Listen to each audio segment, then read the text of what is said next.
Very brave man indeed, just like every winner of the Victoria Cross. Good morning, and you join me in Dunfirmline, beautiful city here in Scotland.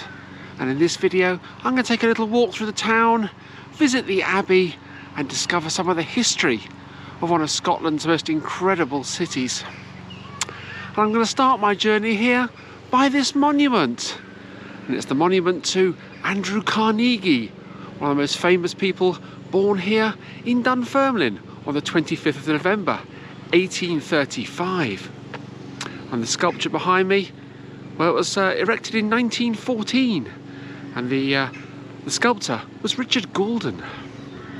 Now, Andrew Carnegie was a Scottish-American industrialist and philanthropist who moved to America at the age of 12 and was immensely successful in his career.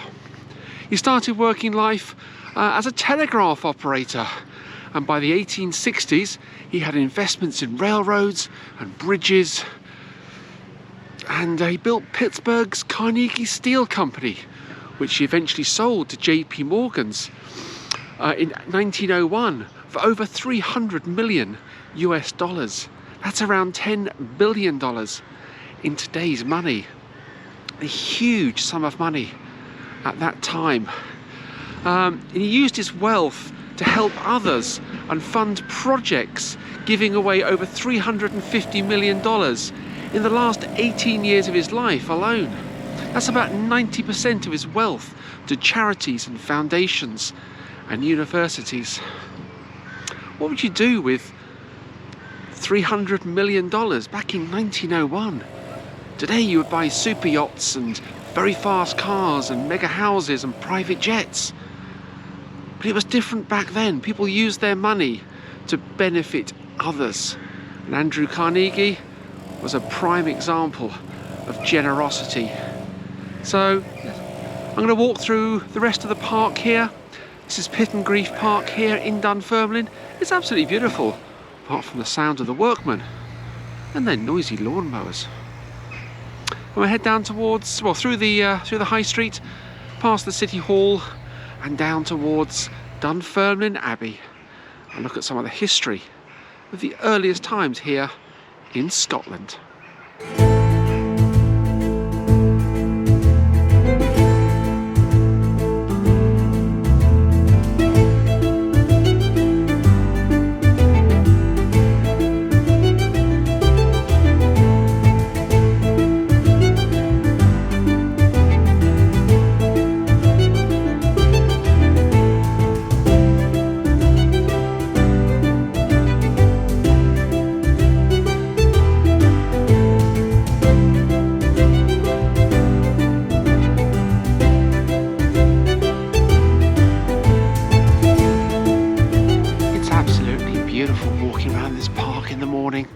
It's only about 15 degrees, but it feels a little warmer. At least what the forecast said is 15 degrees.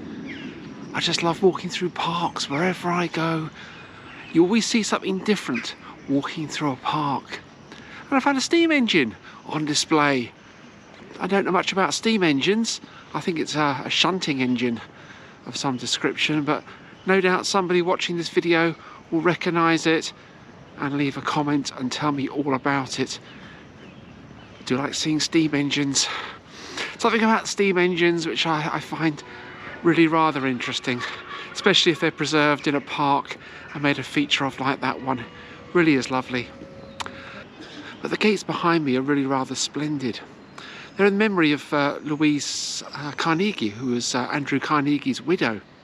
The design was by Jameson and Arnott, and the ironwork was built by Thomas Haddon.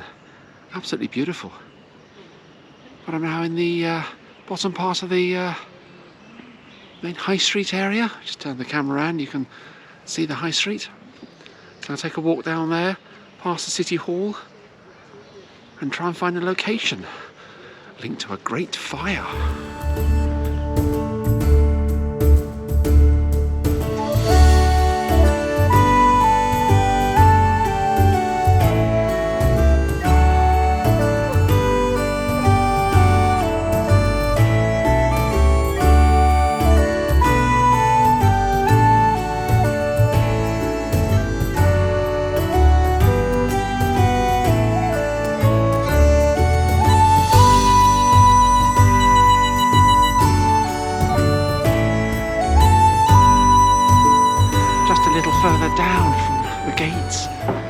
City Hall here on Bridge Street. What a fantastic looking building it is. Foundation stone was laid on the 11th of October 1876, and the top is really rather splendid with the tower, very ornate carvings around the side, really decorative windows as well, really lovely to see. And there's a cannon outside as well, gifted from the Carron Ironworks that used to be in the town here. It was a town before it was a city. Been here since 1772. It was gifted to the council. It's across the road. It really is lovely to see our old cannon in the middle of the high street. Absolutely beautiful. Really ornate lamppost as well. And a postal box. And this one's rather interesting because it doesn't actually have a cipher on the front, which indicates the date. Most post boxes, and this is a fine example of a Type B post box, have a monarch cipher on the front. But this one doesn't, which tells me that it was cast between 1879 and 1887. One of the first Type B post boxes produced. Really rather nice to see that. And it was made by the Carron Company. You can just make out the lettering on the back, which means it was probably made locally. And the Carron Company was founded by John Roebuck in 1759, and they had a works here in Dunfermline since 1772. The company actually folded in 1982, which is a shame, but lovely to see a postal box without a cipher on the front. There aren't many of them around, and it's lovely to see one here. But this is rather a beautiful little street. This is Kirkgate. Obviously the name Kirk is Scottish for church, and the gate is the entrance towards the church, or the Abbey as it is here. And it really is beautiful. Just taking a look at it now, absolutely beautiful. But what I want to look at first is another building which is just round the corner. So let's go and take a look at that. And behind me is the Abbott's house, built by the Abbots of Dunfermline in the 15th century. And it was the only private house to survive the Great Fire here, which started on the 25th of May, 1624. And over the years, it's been a private house, it's been an iron foundry, an art school, and now it's a cafe. With all the area around me, and the area I've walked through this morning, through the high street, all burnt down during the Great Fire. And it was started carelessly by the bailie's son. He fired a musket, and it fired it into a thatched cottage, which caught on fire, and in turn caught other buildings on fire as well. And the baillie is the local law enforcement officer, local government. It's his son that burnt the town down. Act of carelessness. Mind you, the Great Fire of London in Pudding Lane started an act of carelessness as well. So, and I'm sure there are other great fires which have been started accidentally in a similar way. There's a lovely plaque on the wall behind me, and it's to Margaret, the mother of William Wallace, who lies buried beneath a thorn tree in the grounds of Dunfirmline Abbey. And I can just see the Abbey from here. It does look quite splendid. We'll take a walk around there in a few minutes. But first, I want to look at an old pub.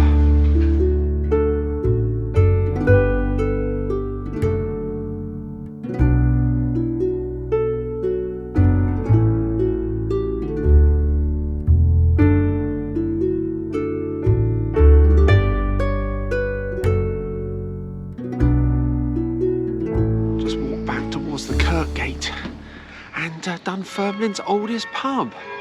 It's called the Old Inn, and it dates from 1660. And the pub next door, the Creepy Wee Pub, well, that used to be the Abbey Tavern many, many years ago. I do like seeing old pubs.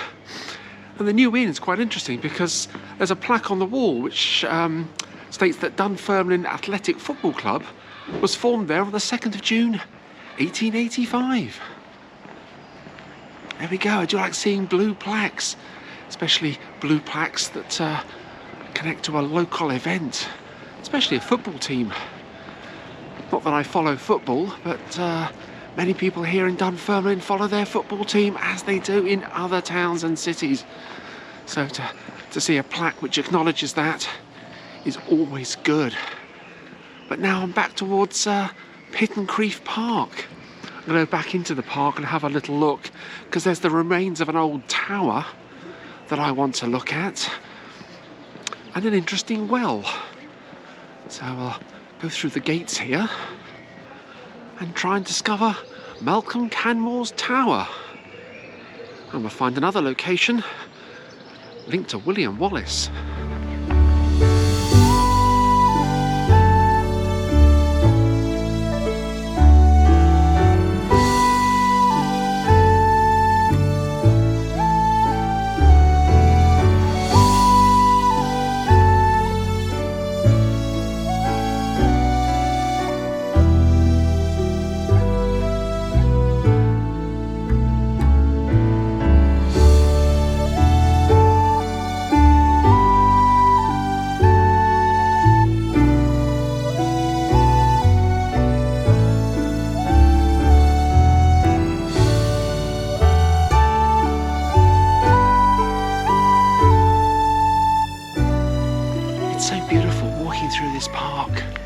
So much greenery, different coloured flowers, and the squirrels are quite tame as well.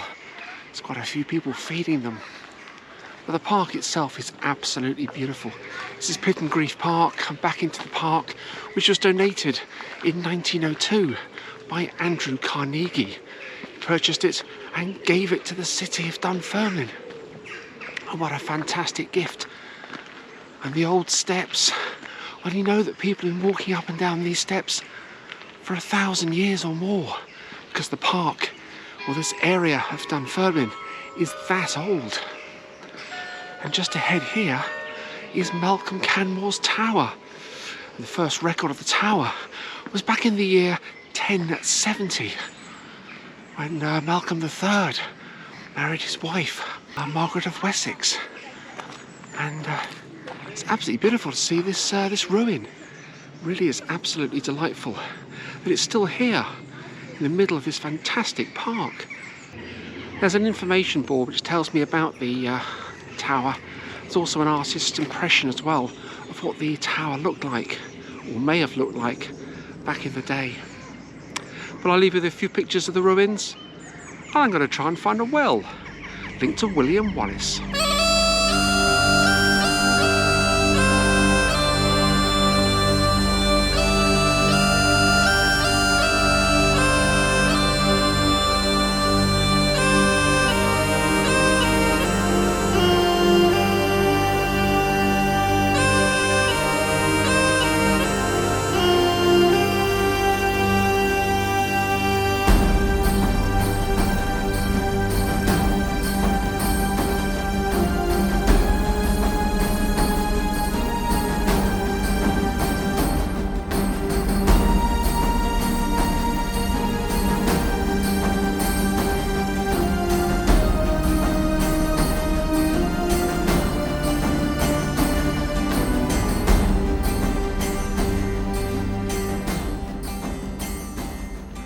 And here we are at Wallace's well. According to the historians, this is where he came in 1303 to drink. He visited St Margaret's shrine, which is up at the Abbey, and while fleeing from the English army, the soldiers from the English army who were pursuing him, he came down here. What a beautiful place it is as well. You can see the stream, or the burn, as they say here in Scotland. The Crooked Burn, which lends its name to the city of Dunfermline. It's really rather pleasant here. It must have been 700 years ago when William Wallace was here as well. And William Wallace, yes, the man from Braveheart. That's the chap. Absolutely lovely here. But now let's head on up to Dunfirmline Abbey and see what we can discover up there.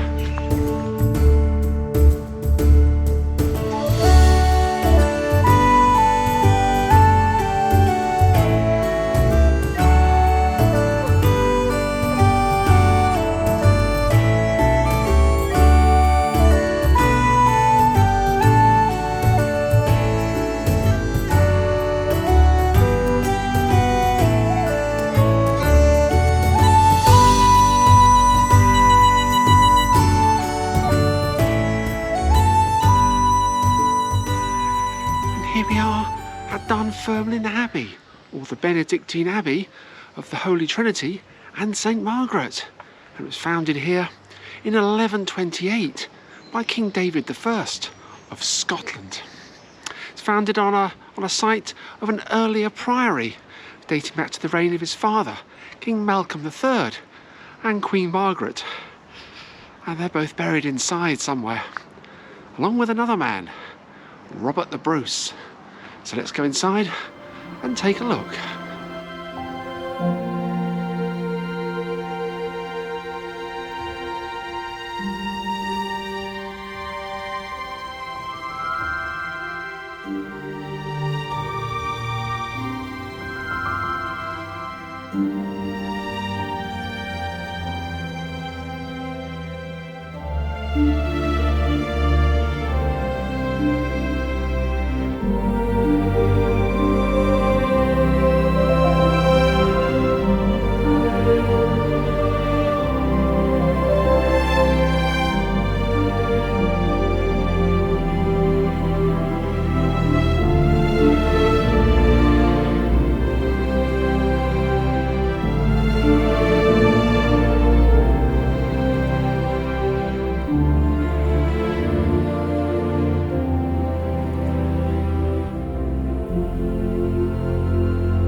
Absolutely beautiful inside the Abbey.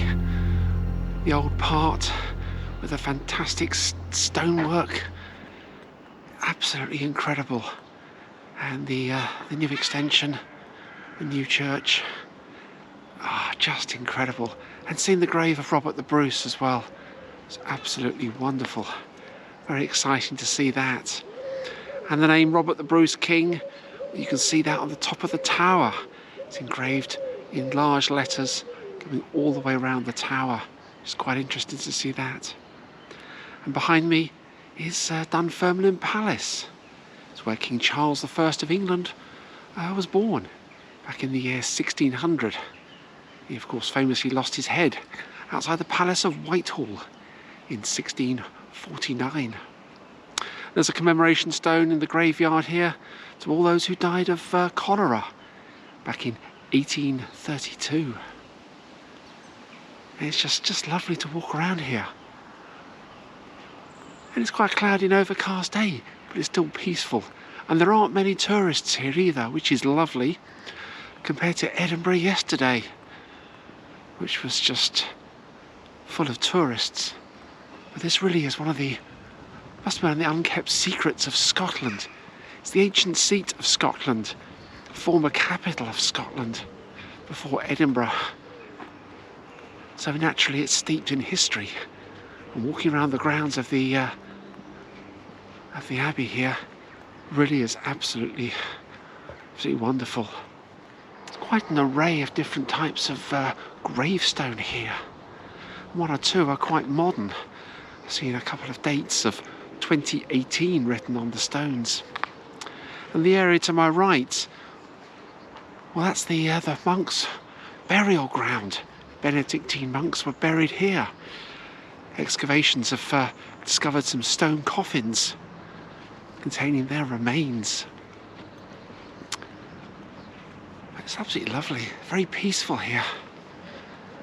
And just up ahead is St Margaret's shrine. There's not much left of it today, but it's still a very important shrine in the history of Scotland.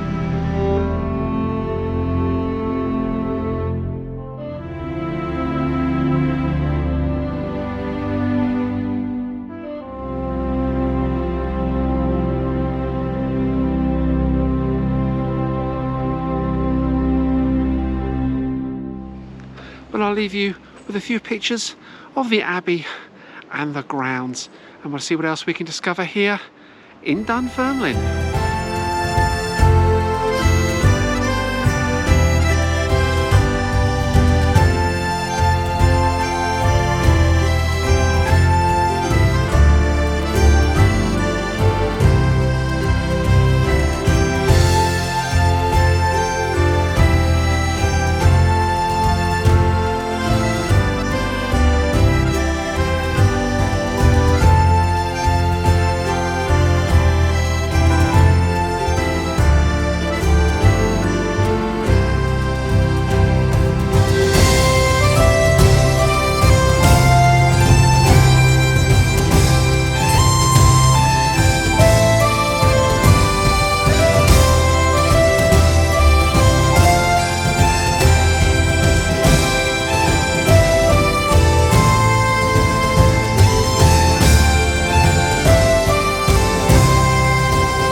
absolutely fantastic time walking around Dunfirmline.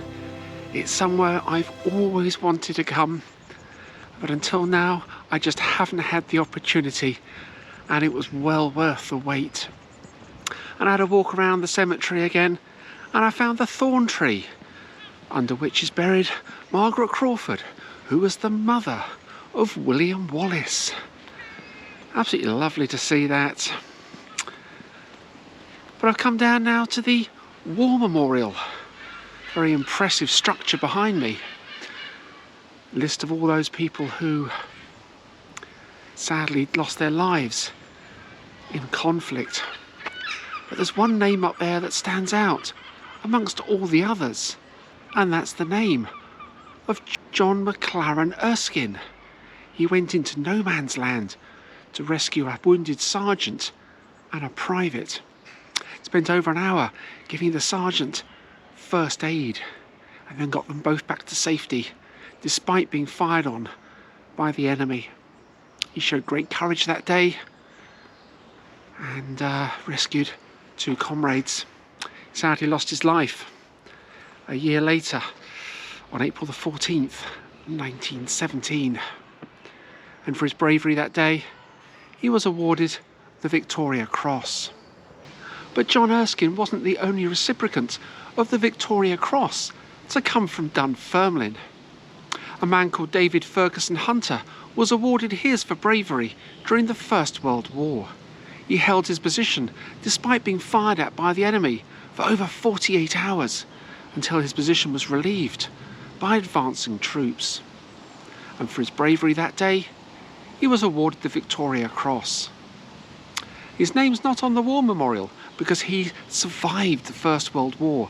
He passed away in 1965. Very brave man indeed, just like every winner of the Victoria Cross. But this is where I end today's video. I hope you've enjoyed this little walk around Dunfermline with me. It really is such a beautiful place, steeped in history. So thanks for watching. Don't forget to hit that subscribe button and follow my journey, because there'll be another video next week from somewhere else.